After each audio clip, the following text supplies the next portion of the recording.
네, 우리 함께 옆에 계신 분들과 함께 축복의 말씀 나누겠습니다. 참 잘 오셨습니다. 오늘도 많은 은혜 받으시기 바랍니다.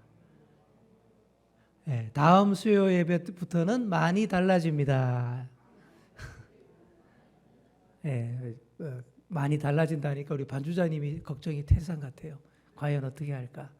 제가 말했거든요. 연습 안 한다 우리는. 왜냐하면 저는 뭐 연습에 치이고 시간도 없는데 바쁜 현대인들이 막 약속 시간 맞추기도 어려운데 연습에 치이고 또 이리저리 힘들어하고 그렇게 하는 가운데 찬양이 제대로 안 나오는 걸 많이 봤습니다. 그래서 저는 이렇게 같이 모여서 서투르고 어색하고 뭐 잘 안 맞는 것 같지만 그래도 모여서 함께 찬양 드리면서 연습하고 맞추어가는 것을 지향하는 그런 스타일이에요. 처음에는 조금 야 이게 뭐야 하면서 어색할 수도 있어요. 하지만 마음을 찬양이라는 게 그런 거예요. 기술과 스킬이 아니라 마음을 드리고 그죠? 그런 가운데 우리 마음이 뜨거워지고 그 가운데에서 자연스럽게 다른 사람의 소리와도 맞춰지고 이게 성경에서 말하는 조화와 하모니 바로 이런 겁니다. 그런 걸 추구하기 때문에 제가 뭐 연습 안 한다 이렇게 선포했는데 뭐 정말 연습을 전혀 안 하지는 않겠죠. 하지만 대체로 그런 스타일로 가기 때문에 여러분 지켜봐 주시고 기대해 주시고 여러분 그런 걸 기대해 주십시오. 이렇게 조금씩 맞아 들어가는 거. 처음엔 좀 아니더라도 점점 좋아지고 이런 모습. 그게 하나님이 기뻐하시는 모습이라고 생각해요. 정말 웅장하고 아름다운 멜로디, 정말 갖추어진 찬양, 이거는 솔직히 돈만 들이면 다 돼요. 큰 교회 가면 인류 연주자들, 드러머들, 키보드 뭐 이런 거 연주자들 다 돈 주고 사옵니다. 세워서. 한 시간당 얼마 해서. 그러면 맞죠. 아주 훌륭하죠. 근데 그게 아니라는 거죠. 우리가 할 수 있는 걸 우리가 하기를 원합니다. 바로 다음 수요일부터 저의 모토는 이겁니다. 우리가 할 수 있는 것으로 시작하자. 그겁니다. 자, 그렇게 해서 다음 주부터 그렇게 좀 달라진 예배로 나아가도록 하겠습니다. 자, 오늘은 열린다 성경 동물 이야기 10번째 시간. 아까 얼핏 봤죠? 제목이 뭐였죠? 양과 염소 같이 보겠습니다. 자, 성경에서 가장 유명한 동물이 양이에요. 또 그와 대비되는 동물이 염소입니다. 이 양과 염소는 사람이 우리 인류가 가장 일찍부터 사육하기 시작한 그런 가축들이에요. 아담의 아들 가인과 아벨 얘기 아시죠? 그죠? 그 아벨의 직업이 뭐예요? 양을 치는 목자였다라는 거예요. 그러니까 정말 오래된 최초의 가축이라고 할 수 있는 게 양과 염소입니다. 그래서 성경을 배경으로 하는 근동 지역에서 가장 보편적으로 사육하는 가축이 양과 염소이기 때문에 성경에 가장 많이 나오는 동물이 단연 양. 그 양이 무려 성경에 100번 이상 그렇게 언급이 되고 있습니다. 양과 관련된 히브리어 단어도 8개나 있습니다. 이스라엘 사람들에게 양과 염소는 아주 대조적인 그런 동물이에요. 어떤 차이가 있을까요? 양과 염소의 차이에서 가장 중요한 핵심은 뭐라고 돼 있어요? 양은 뭐라고요? 명예, 염소는 수치를 상징한다 라는 점입니다. 쫙 이렇게 째려보고 있죠. 둘이 명예와 수치가. 그렇죠? 지금도 그렇지만 중근동 사회에서 최고의 핵심 가치는 명예와 수치의 개념입니다. 서구화된 현대 사회에서 최고의 가치는 뭘까요? 부라고 할 수 있겠죠. 그죠? 그래서 현대인들은 좀 구리고 수치스럽더라도 부자만 될 수 있다면 괜찮다라고 생각하는 것이 현대인들의 가치인 것 같아요. 하지만 성경 시대의 그 근동 지역에서는 명예를 위해서라면, 정말 수치를 모면할 수 있다면 하나뿐인 목숨까지도 기꺼이 바칠 수 있다라고 생각하던 그런 시대였어요. 우리도 그랬잖아요. 조선시대 우리 여성들 뭘 제일 중요시했습니까? 정조, 그죠? 이걸 굉장히 중요시해서 이걸 위해서 어떻게 합니까? 항상 은장도를 딱 소지하고 있다가 그게 침해받았을 때는 그렇게 자결까지 했던 바로 그런 맥락과 같은 거예요. 남자는 명예, 여자는 수치 모면, 이걸 아주 절대 가치로 알았던 시대입니다. 핵가족 사회인 현대에서도 이 가장으로서 남자 역할이 참 중요하지만 3, 4대가 함께 사는 그런 친족 공동체 사회에서는 이 남자의 역할이 훨씬 더 굉장히 중요했어요. 뭐 오늘날처럼 국가적인 사법 체계가 갖추어지기 전에는 각 가문의 명예와 권리가 각 가문의 남자에 의해서 대표되고 지켜졌어요. 남자는 자신에게 속한 가족들, 특히 아내와 자녀들을 원수의 공격으로부터 지켜냄으로써 자신의 명예를 유지했던 그런 시대였죠. 가장 취약한 구성원이었던 여성들은 평생 이 남자의 보호 아래 맡겨졌는데, 결혼 전에는 아버지가, 결혼하면 남편, 그리고 남편이 죽으면 장남의 보호와 관리하에 들어가던 그런 시대였습니다. 자, 이런 시대적 배경을 알고서 성경에 나오는 양과 염소 이미지를 잘 보셔야 됩니다. 자, 왜 유대인들에게 양이 명예를 상징하고 염소가 수치를 상징했냐 하면, 암컷을 보호하는 면에서 두 동물이 굉장히 달랐다라고 합니다. 자, 무슨 얘기냐 하면, 자, 먼저 양을 볼게요. 한 마리의 숫양이 보통 50마리의 암양을 감당하고 보호한다라고 합니다.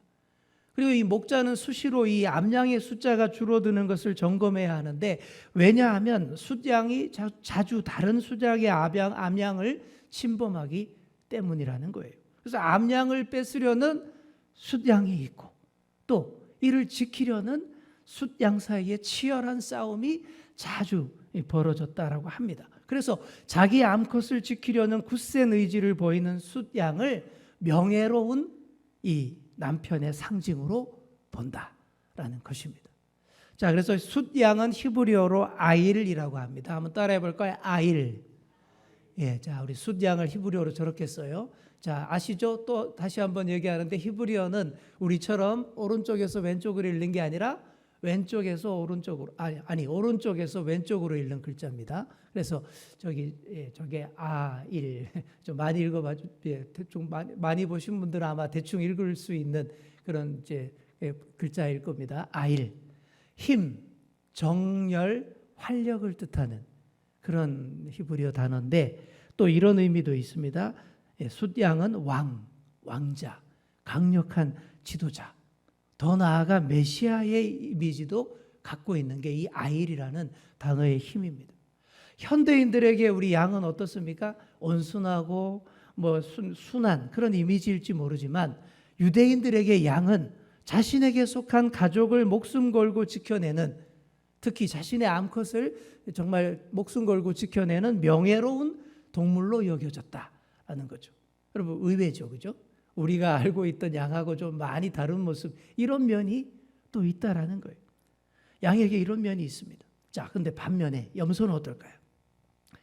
염소는 자신의 암컷이 다른 수컷에게 유린당해도 별로 신경도 안 쓴다 그래요.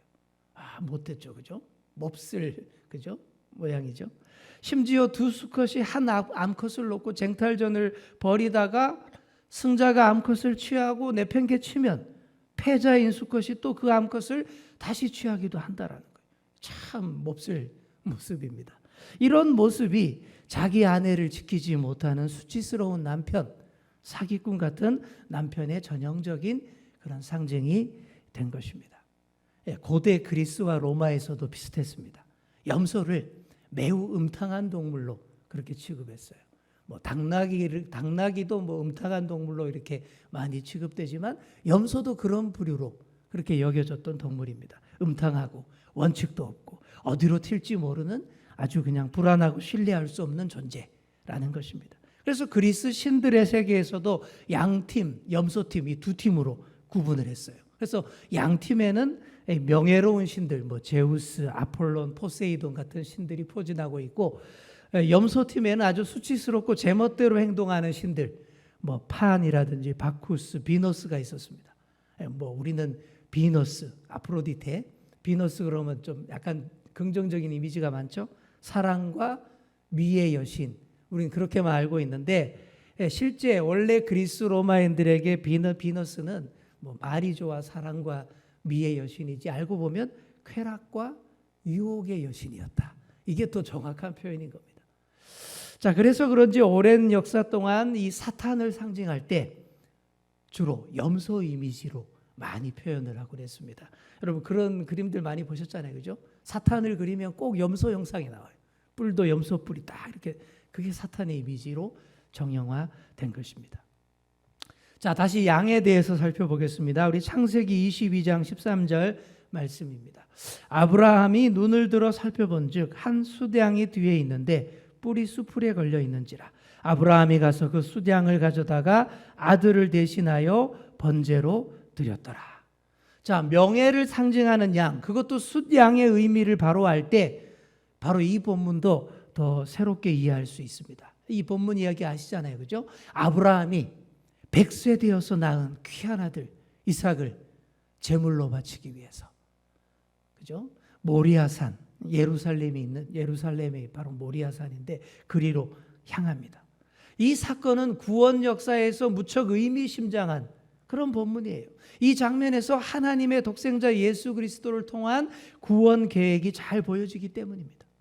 아브라함이 독자 이삭을 바치는 장면은 마치 하나님이 독생자 예수님을 희생시키는 것과 굉장히 정확하게 대치가 돼요. 근데 차이점은 있죠. 결정적인 차이는 후자는 실제이고 전자는 후자를 위한 계시이며 시뮬레이션에 불과하다라는 그런 차이점이 있습니다. 군대에서 그런 말들 많이 합니다. 훈련을 실전같이, 실전을 훈련같이. 그런 말, 구호, 이런 구호 많이 외치는데 아무리 외쳐도 그건 구호에 불과합니다. 분명히 훈련은 훈련이고 실전은 실전인 거예요. 차이가 나긴 납니다. 그죠? 옛날에 제가 군대에서 훈련 받을 때는 이 실탄을 쓰는 훈련은 거의 한 번도 한 적이 없어요. 사격 훈련만 실탄으로 하지 실탄으로 훈련 안 합니다. 주로 공포탄이나 공포탄도 잘 안 써요. 주로 말로 다 때웁니다. 우리 옆에 중대장님은 완전 영화를 찍더라고요. 모두 나를 따르라 그러고 막 달려가가지고는 자기가 앞장서서 적진 앞에 가서, 그죠? 가상 적진 앞에 가서 총을 막 휘두르는데 입으로 아다다다다다다다다다 막 그래요, 그죠? 실탄 쓰면 돈이 많이 들고 위험하니까 대부분 그렇게 입으로 다 때우면서 훈련을 많이 했습니다. 뭐 중대장은 실전처럼 하려고 그렇게 했겠지만 부끄러움은 지켜보는 우리들의 몫이었던 것이죠. 그러니 뭐 긴장감도 덜하고, 그리고 또 막 서로 우겨요. 알 길이 없으니까 서로 내가 먼저 쐈다, 너 맞았다, 내가 이겼다, 그냥 맨날 그렇게 싸우고 우기고 막 그럽니다. 공포탄 맞고 죽는 병사가 없으니 아무래도 긴장감이 떨어질 수밖에 없는 거죠. 아브라함이 독자 이삭을 바치는 사건은 수천 년 후에 예수 그리스도를 통해 이루어질 그 사건에 대한 연습이요, 시뮬레이션이었습니다. 그래서 실제로 정말 이삭을 죽일 필요가 없었죠. 그래서 이삭을 대신해서 바칠 제물이 필요했는데 이때 누가 등장합니까? 바로 숫양이 여기에 등장을 하는 거예요. 그런데 최고로 중요한 그 순간에 마냥 숫양이 아니라 염소가 등장했다라고 생각해 보세요. 이 수치를 상징하는 염소가 등장했다고 하면 그냥 바로 그 장면 판이 그냥 팍 깨지는 거예요. 그 중요한 순간에는 최고의 명예를 상징하는 이 숫양이 반드시 등장해야 합니다. 그래서 여호와 이레, 하나님이 다 준비하셨다라고 하면서 그 창세기 22장을 읽으면서 유대인들이 정말 감동을 많이 받는 것이죠. 자, 이번에는 이사야서 53장 7절 말씀 우리 함께 읽겠습니다. 시작. 그가 곤욕을 당하여 괴로울 때에도 그의 입을 열지 아니하였으며 마치 도수장으로 끌려가는 어린 양과 털 깎는 자 앞에서 잠잠한 양같이 그의 입을 열지 아니하였도다. 아멘. 아시죠? 메시아에 대한 예언 가운데 가장 유명한 그 본문입니다. 그런데 이 본문이 정확하게 이해되지 못하고 오해되는 부분이 있습니다. 바로 7절에 나오는 털 깎는 자 앞에 잠잠한 양입니다. 자, 여러분들은 이 구절을 그동안 어떻게 이해해 오셨어요? 털 깎는 자 앞에서 무력한 양의 모습, 또는 완전히 겁에 질려서 사색이 된 양의 모습, 어쩔 줄 모르고 그냥 가만히 있는 그런 양의 모습, 이런 이미지를 주로 떠올리기 쉽지 않습니까? 저도 많이 그렇게 생각을 했는데, 근데 그게 아니라는 거예요. 이사야 선지자는 여기서 양에 대한 유대인들의 강력한 상징을 사용하고 있습니다.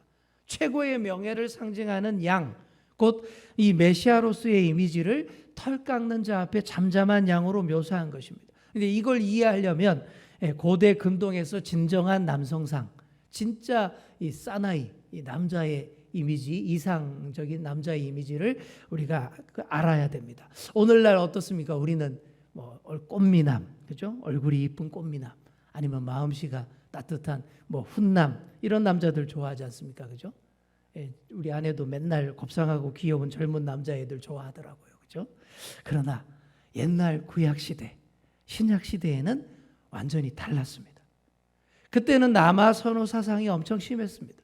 왜냐하면 아들이 가문의 명예와 권위를 세우고 또 원수와 대적으로부터 지켜줄 그런 존재였기 때문이죠. 그래서 유대인들은 아들을 낳으면 어렸을 때는 엄마의 치마폭 속에 쌓여서 응석바지로 자라게 놔두다가 13세 이때 성인식을 해요.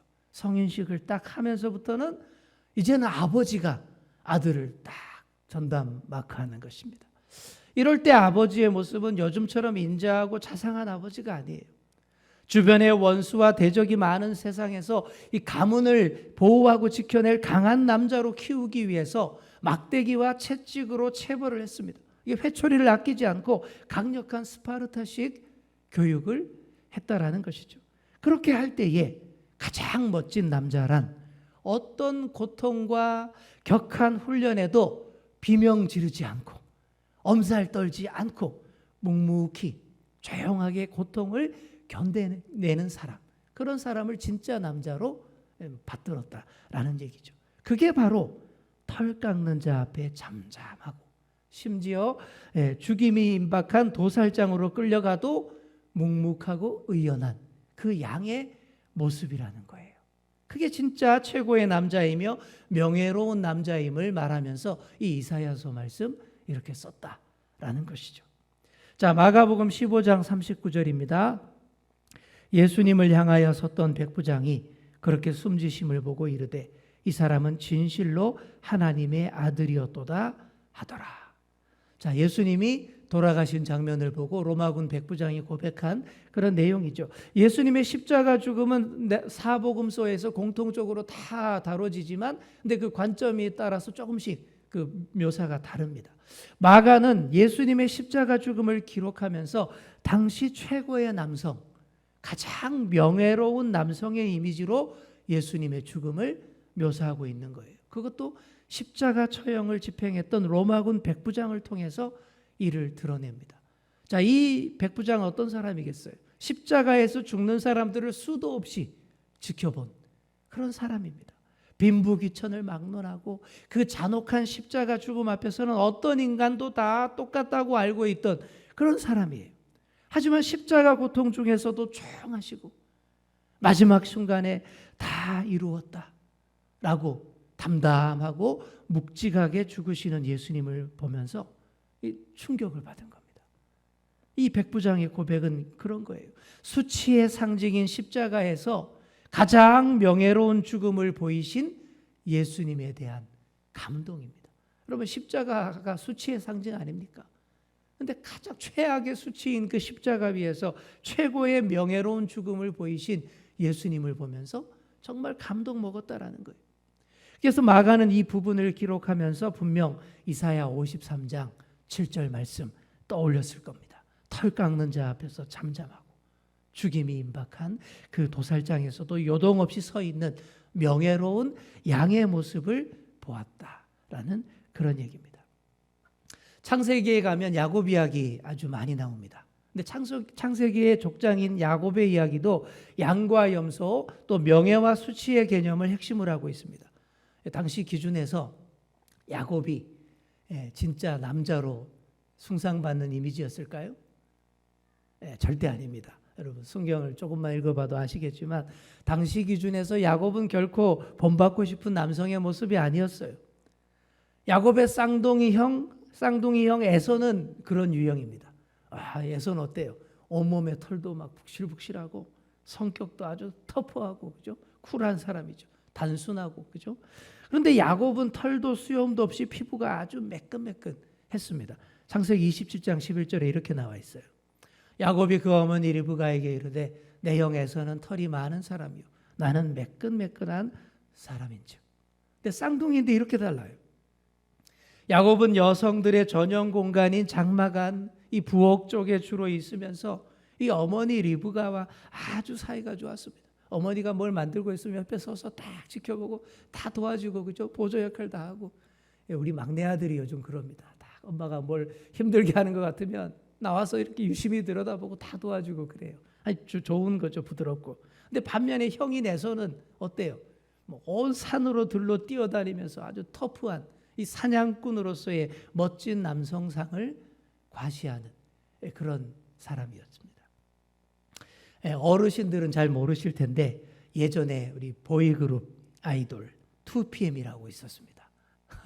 예, 좀 젊으신 분들은 다 알죠. 근데 최근 이들을 그리워하는 사람들이 많이 생겼다는 얘기를 들었어요. 왜 그랬냐 그러니까 요즘 우리 한국 대중음악 K-팝을 하는 이 보이그룹 남자애들이 춤과 노래는 기가 막힌데 과거에 비해서 제가 봐도 좀 많이 약해 보이는 거예요. 다들 삐쩍 말랐고 근육도 하나도 없고 얼굴도 뽀얗고 여자애들처럼 곱상하고 막 그러지 않습니까? 그죠? 그러다 보니까 이 남성다움이 좀 부족해 보인다라는 거예요. 그러다 보니 예전에 남성답고 그 박력 넘치던 보이그룹 2PM을 다시 그리워한다라는 얘기를 들었습니다. 걔네들이 진짜 남자답고 박력 있었다라는 거죠. 중국이 얼마 전부터 이 시진핑 주석 독재 권력을 강화하기 위해서 전 국민을 공산주의로 더 강하게 통제하고 있습니다. 규제하고 있어요. 근데 그 가운데 중국 아이돌에 대한 지침도 내려왔는데 그 모범으로 제시한 사진을 보고 제가 많이 웃었습니다. 바로 이 사진들입니다. 예.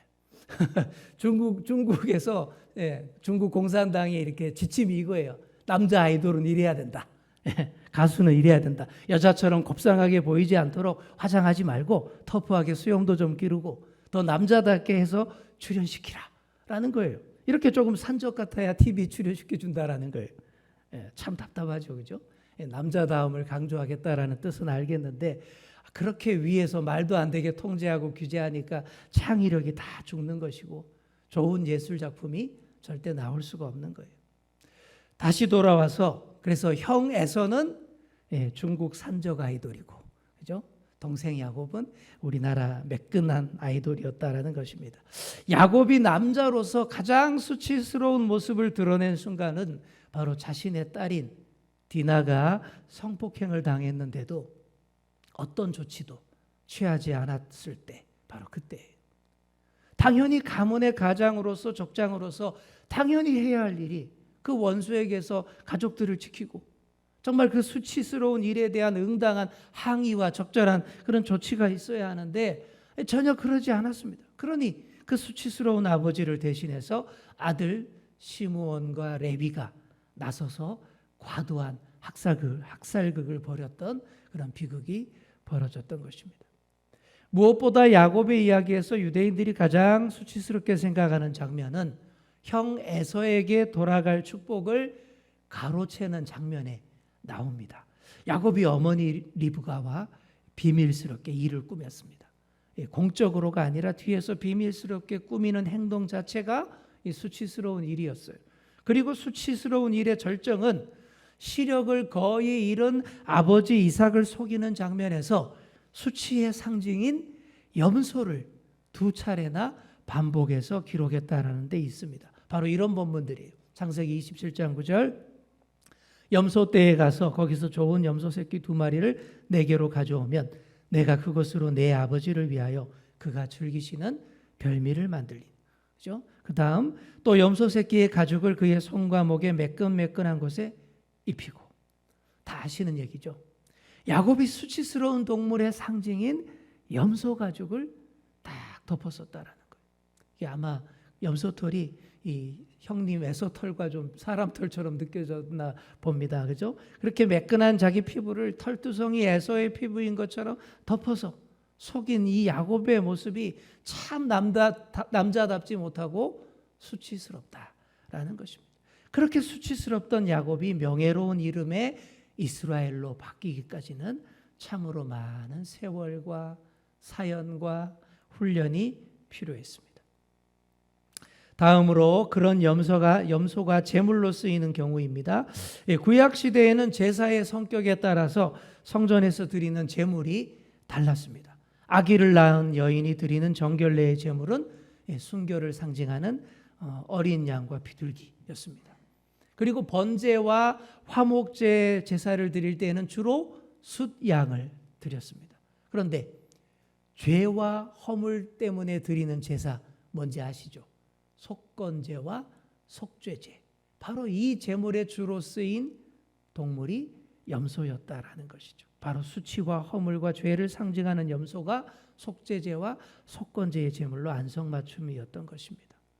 그리고 이 속죄제 제물로 드리는 염소의 가장 극적인 예가 바로 대속죄일에 바치는 아사셀 염소였습니다. 2마리 염소를 다 끌고 와서 한 마리는 도살하여서 그 피를 지성소에 뿌리고, 다른 한 마리는 백성의 모든 죄를 그 위에 부여하여서 이렇게 안수해서 광야에 풀어놓는 아사셀 염소였습니다. 한번 들어보셨을 거예요.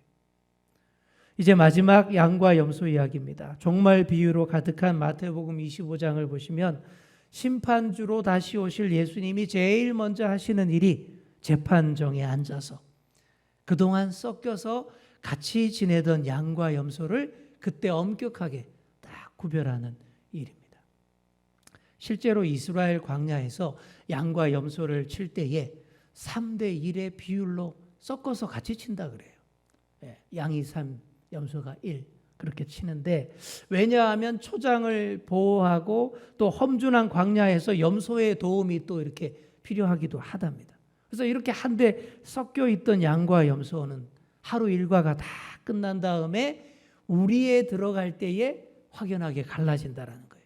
목자는 반드시 양과 염소를 따로 분리해서 넣습니다. 양은 바깥 공기를 좋아하고 염소는 좀 더 따뜻한 곳을 선호하기 때문이랍니다. 그래서 저녁이 되면 목자가 양과 염소를 딱 정확하게 양 너는 이쪽, 염소 너는 이쪽 분리하듯이 최후의 심판 때 예수님이 양과 염소를 정확하게 분리하신다라는 거예요. 지금까지는 같이 한 곳에서 풀을 뜯고 생활했을지 모르지만 좌충우돌 들이받는 염소 때문에 선량한 양들이 힘겨웠을지 모르지만 바로 그날이 되면 명확하게 갈라진다라는 거예요. 명예로운 양들은 그 명예에 걸맞게 주님 오른편에서 정말 양으로서 대우받고, 수치스러움의 상징인 염소들은 그 수치대로 영원한 심판에 처해지게 된다라는 종말 비유의 이야기입니다. 입으로만 말로만 주여 주여 하던 자들은 염소의 처지를 벗어날 수 없다라는 거예요. 말로만 주여 주여 하는 왜곡된 믿음 생활이 하도 많아서 오래전에 이런 유머가 유행이었습니다. 그렇죠? 천국에 가보면 다 입만 와 있다고. 그렇죠? 말로만 다 주여 주여 해서 입만 천국에 구원받아서 와 있다라는 거죠. 또 그런 성도들은 물에 빠져도 안 죽는데요. 왜? 입만 동동 다 뜨기 때문에. 그렇죠? 입이 싸고 가벼워서 절대 가라앉지 않기 때문에 산다라는 그런 얘기도 있었습니다. 이제 말씀을 맺습니다. 사랑하는 성도 여러분, 오늘 양과 염소에 대해서 공부했는데 저와 여러분 모두가 명예로운 양의 대열에 서게 되기를 소망합니다. 많은 사람의 구원을 위해서 잠잠히 묵묵하게 털 깎는 자 앞에 의연히 섰던 양처럼 행하셨던 예수님을 우리가 받들고 닮아간다면 반드시 염소의 자리가 아니라 양의 자리에 서게 될 줄 믿습니다. 그렇게 살아가시는 그런 저와 여러분 다 되시기를 간절히 축원합니다.